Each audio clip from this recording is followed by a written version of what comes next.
Welcome to Body in Balance Podcast.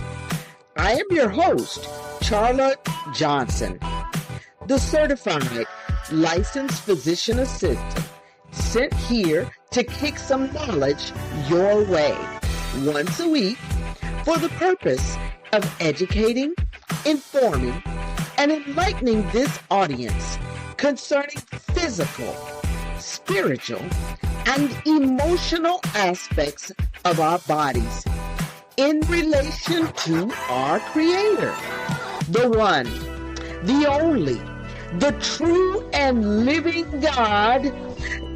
Yes, yes, He is the King of Kings and the Lord of Lords. Let us give it up for Yahweh.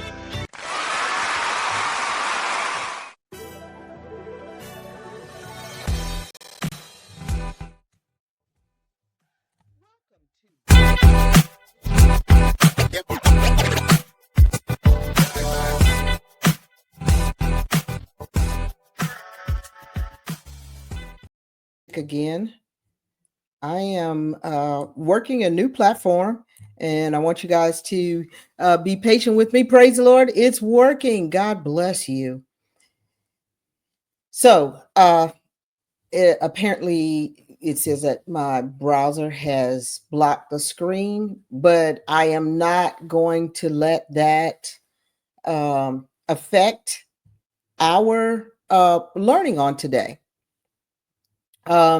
We have gotten started. I want to talk to you about stretching and flexibility. First, I'm going to apologize because I was supposed to have two guests on board with me, and they were unable to make it. Both of them, unfortunately, had gotten ill, and one had to go to the hospital. So I want you to be praying for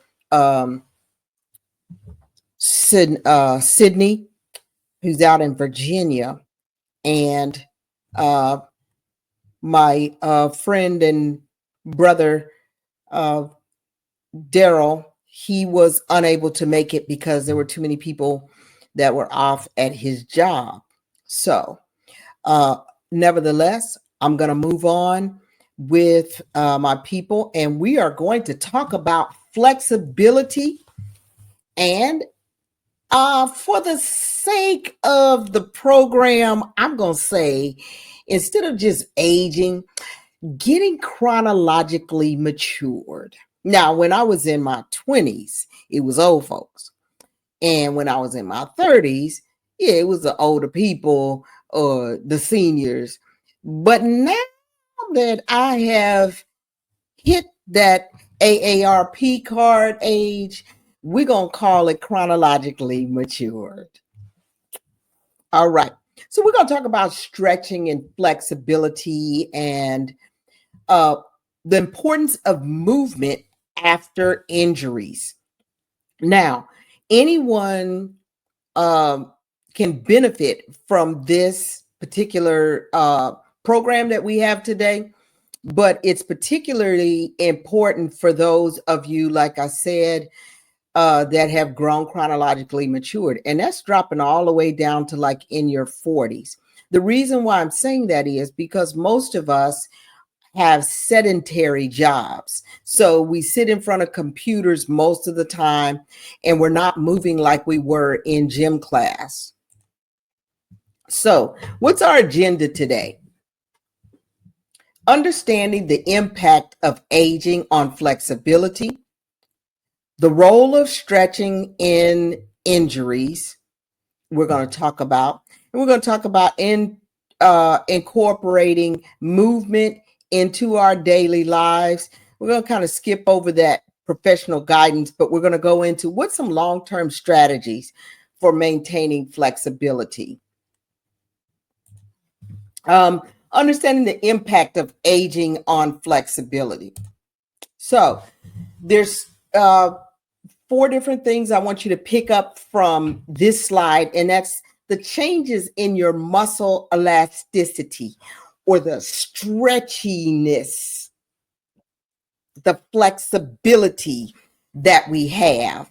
I want you to understand that as we get chronologically matured, your flexibility or the elasticity, like you see in a rubber band, that decreases. So aging causes muscles to lose its elasticity, resulting in stiffer muscles, tightness around joints, and limited range of motion.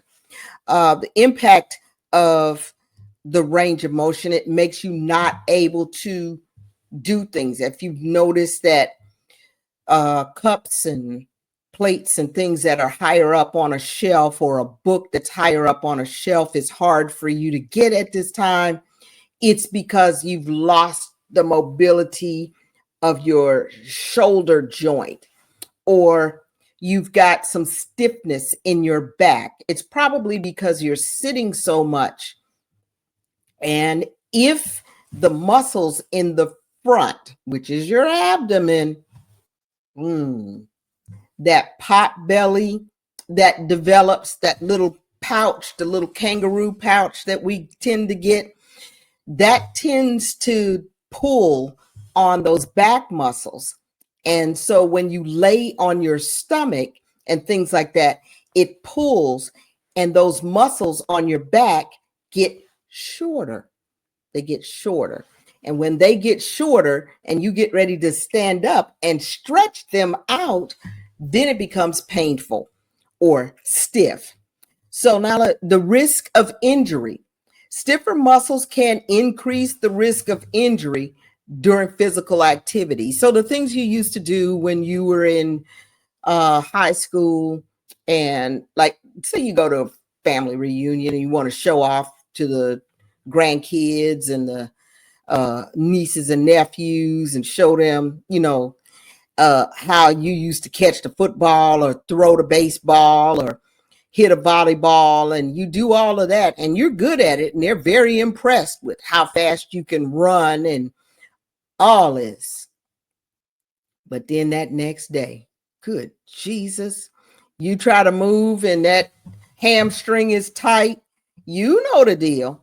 But that highlights the importance of flexibility training. Some of the importance of stretching. Regular exercises are very crucial, because the more you do a certain thing, the more helpful it is. And that's why in my trailer, I was telling you that I go to Stretch Lab. They have these new companies out there. One is Stretch Lab. I think there's another one, Pro Stretch.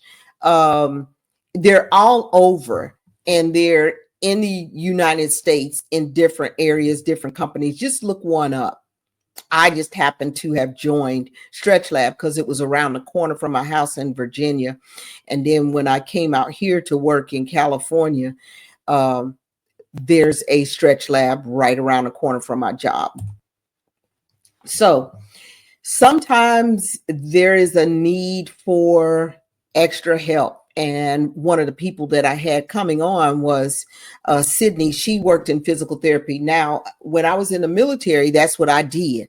I did physical therapy to help soldiers and things like that, HOA, the Army, to be mobile. So joint health and mobility, aging and joint health, like it says, you get the wear and tear and that kind of thing, and it leads to arthritis, or what some people say, I hear it a lot in church, Arthur's got me.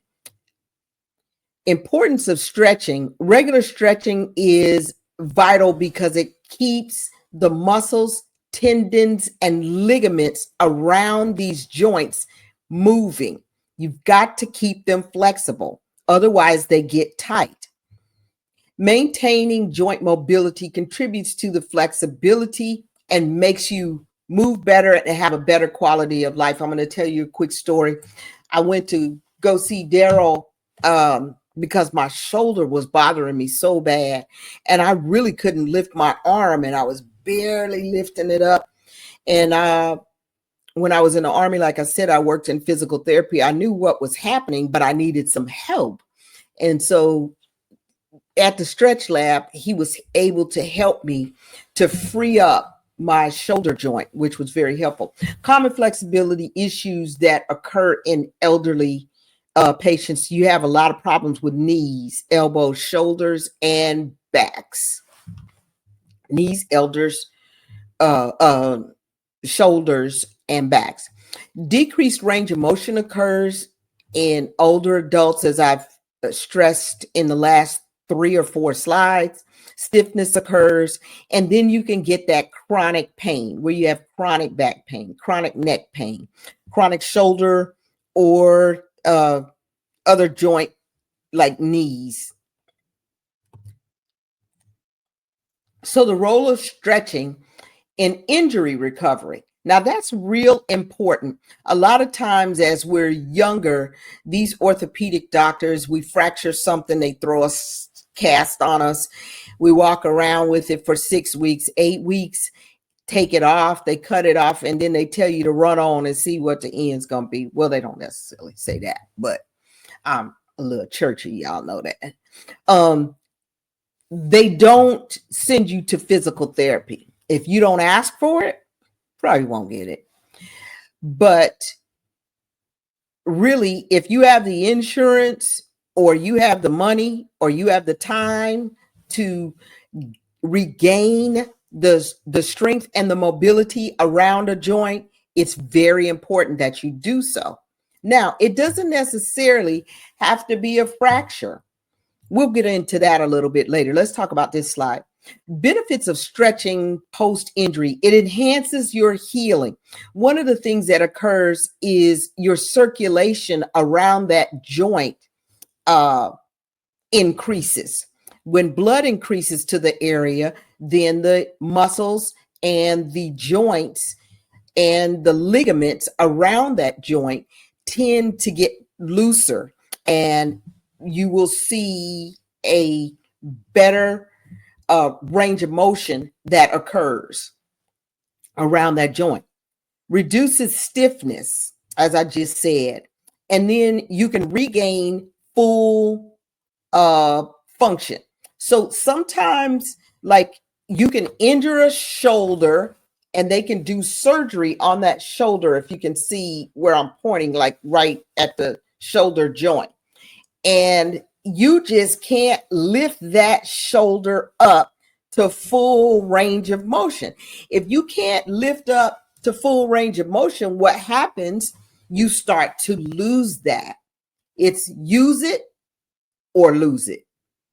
Again, use it or lose it. So if you lose it, it's not good for that joint, and you lose the circulation, and it hinders because you start getting tightness and scar tissue around the area. So let's get into that. There's 3 types of stretches that you can do for recovery. Now, there's the static stretch. That's where you stretch and you hold it. Hold for 5 seconds, hold for 10 seconds, and then you relax. Those tend to help, like when you have hamstrings and things like that. Then there's the dynamic stretch. That's where you'll have movement with it, and you use it for warm-ups, like when you're getting ready to jog. It is important before you get on a treadmill, before you get on a bike, before you get out there and start doing volleyball and things like that, that you limber up, that you stretch your hamstrings out, stretch your quadriceps out, roll your ankle, move your neck, and pull your arms across and stretch. So that's more dynamic stretching. That stretch where you bounce, like if you lean over to touch your toes, that bouncing is not a good stretch. That's not good for warming up. That tends to make little micro tears in your muscles. Now, there's another stretch, but that usually is done with a partner or with a trained professional. It's called PNF. PNF. F, proprioceptive neuromuscular facilitation. Proprioceptive neuromuscular facilitation. That is where you will, so say your arm is you're stretching it up. I would push down, push down, push down, push down real hard. Then I would relax and the person would push. Because what you're doing is basically tricking the muscle fibers to fire, fire, fire, fire. That's when you're pushing down. Then you get them to stop firing and you stretch them past where they were going. That helps to get you more limber. So P and F stretching is usually done with a trained professional. So guidelines for stretching, you have to be safe. You ever heard that no pain, no gain? Well, that's not necessarily true. You do some pain, you're going to have, you have some pain, you may not get any gain. You may be worse off than you were. So I don't necessarily adhere to that. You need to start out slow. If you haven't run in years, please don't break out and start running a 2 or 3 miles. Don't expect to get up real quickly after that. You're just punishing yourself. Being stretching gently to allow for your body to avoid any subtle strains is important. So start out slow. Listen to your body. If your body say, baby, that's not going to go any further, don't push it. Your body knows how to talk to you and tell you, we're not going there. I would agree with them. Avoid bouncing. We already talked about that. I told you in the static stretching, don't bounce. Stretch within limits. That's the same thing that I was telling you about, listening to your body. Incorporating movement into your daily life after you have injured yourself. If you go sit down and don't move anymore, you're going to have some problems. And I would not suggest doing that. Sorry about that. I would not suggest doing that.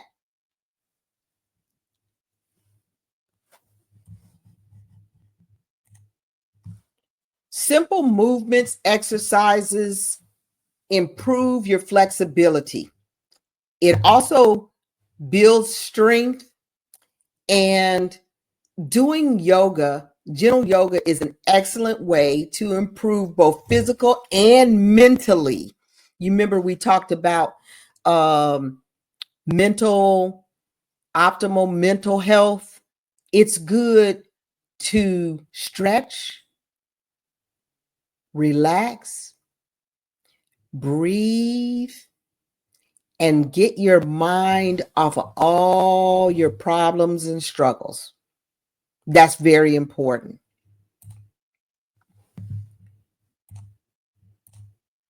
So there's some things you can use that are out there for mobility. There's the little foam rubbers. There's foam rubber tubing.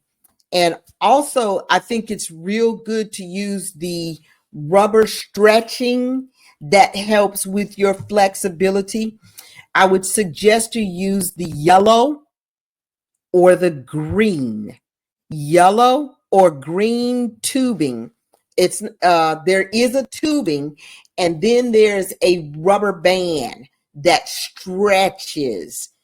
Remember the colors yellow and green. I didn't get pictures of those, and I apologize for that. But those are the two that you should get that help to work with strengthening and stretching for joints. You can sit actually at your desk, tie that band that it's called TheraBand. I'll repeat that, TheraBand. and yellow and green. Yellow is light, green is medium. Those are resistance. That's the amount of resistance that you can get. You can buy those. You could put it around the chair leg that you're sitting in. I use that to strengthen my quadriceps, and then I put it on another chair. I pull backwards. It helps to strengthen my hamstrings. I put it around my legs while I'm sitting at work and pull my legs apart. If you pull apart, you strengthen your glutes, you strengthen your hip joints. You can put it on another chair and pull inward. It will strengthen the inner thighs. So if you have thighs that are clapping, that will help to strengthen that. It also helps to give you flexibility around your hip joint and your low back. You can use it also for your shoulders. So flexibility, as I said, is important. You need to balance the fitness approach that you do. Figure out how many days a week you want to train and you want to do these exercises because it's good for you. Now, in conclusion, it's important to stretch. I don't know how many times I have to tell you, but it's important to stretch. It's one of the things that we think we don't have to do anymore. It's one of the things that we just ignore and let go, and we think we have to lift weights all the time. If you do some flexibility around your joints, you will notice that the joint pain and stiffness that you have will go away. So stretching helps maintain flexibility, reduces the risk of any kind of injury, and especially if you are chronologically matured.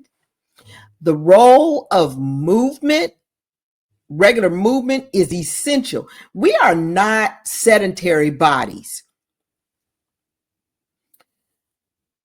We are built to hunt, to move, to catch things, to do things. We're supposed to be moving.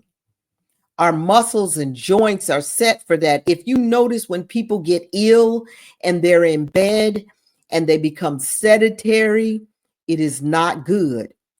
You can get something called DVTs. I'm going to repeat that. Just say you have some type of hospitalization for your lungs, or you have a heart attack and you go to the hospital.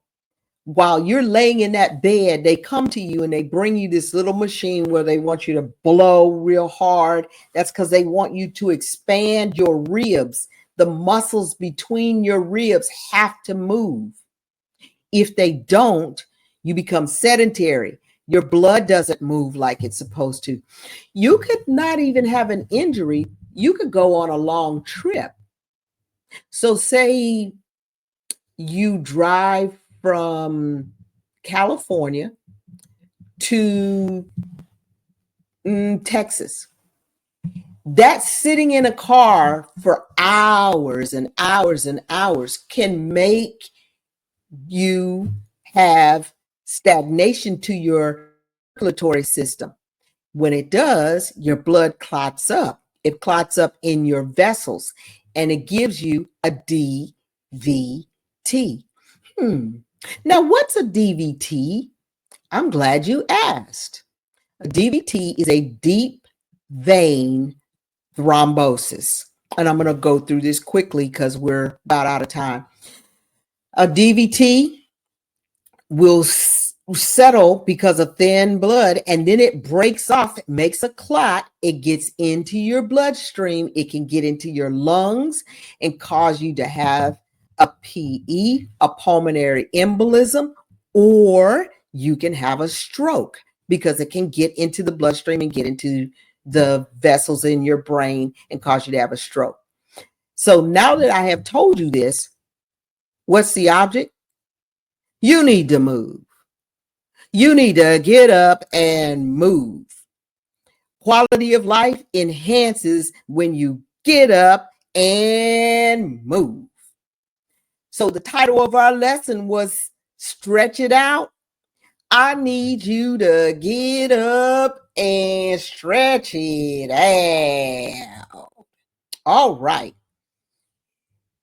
I'm excited that we had this presentation and we had this time. You can find me on YouTube. You can find me on Instagram, Facebook. You can find me on Spotify and our rss.com podcast platform. I'm going to end our recording, but I pray that this has been a blessing to you and that you got something out of it.